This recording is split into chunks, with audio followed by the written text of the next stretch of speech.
अकबर और बीरबल। चोरी हुए गहनों का मामला। एक सुहानी सुबह सम्राट अकबर अपने दरबार में बैठे हुए थे। तभी एक महल की नौकरानी घबराई हुई दौड़ी हुई आई।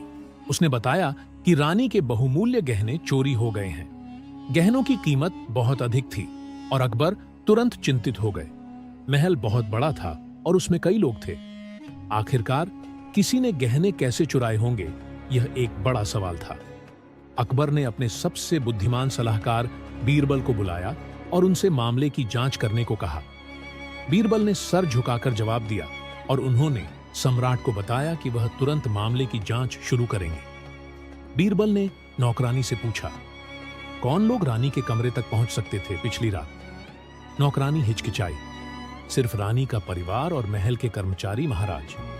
बीरबल ने कुछ देर सोचा। ठीक है, हमें उन सभी को एक जगह लाकर पूछताछ करनी होगी जिन्होंने कमरे में प्रवेश किया था। अकबर चिंतित थे, लेकिन उन्होंने बीरबल की बात मानी और सभी कर्मचारियों और परिवार के लोगों को पूछताछ के लिए बुलाया। बीरबल ने ध्यान से सभी से पूछा कि पिछली रात क्या हुआ, और वे सभी अपनी बातों में एक जैसे थे। रानी का कमरा बंद था और किसी को भी चोरी के तरीके का पता नहीं था।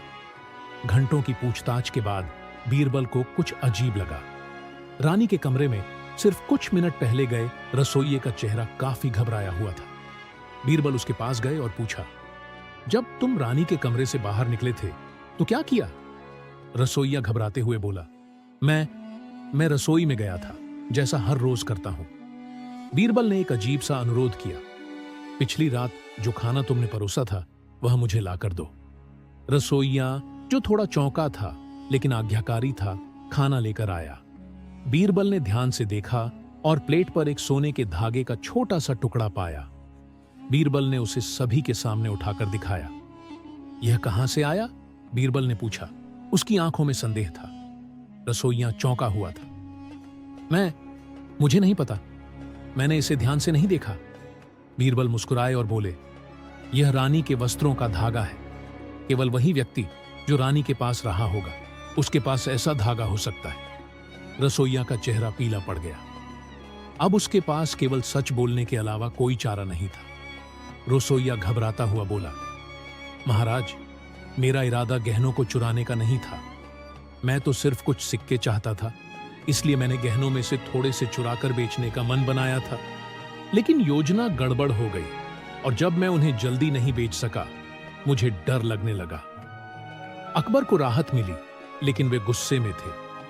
रसोइये को गिरफ्तार कर लिया गया और वचन लिया गया कि वह चोरी किए गए गहने वापस करेगा। बीरबल मुस्कुराए और सम्राट से कहा, महाराज, चोर बहुत समझदार नहीं था, लेकिन यह आपकी लोगों पर विश्वास करने की नीति थी जिसने इस मामले को जटिल बना दिया। कभी कभी सबसे छोटे सुराग ही हमें सच्चाई तक पहुंचाते हैं। गहने रानी को वापस मिल गए और सभी ने बीरबल की तेज बुद्धि की प्रशंसा की। मामला सुलझ गया और सम्राट एक बार फिर से बीरबल की तेज बुद्धि से प्रभावित हुए। ऐसी ही इंटरेस्टेड वीडियोस देखने के लिए हमारे चैनल को सब्सक्राइब करें और लाइक और शेयर करें। और आप अगली वीडियो किस टॉपिक पर चाहते हैं, कमेंट बॉक्स में कमेंट करें।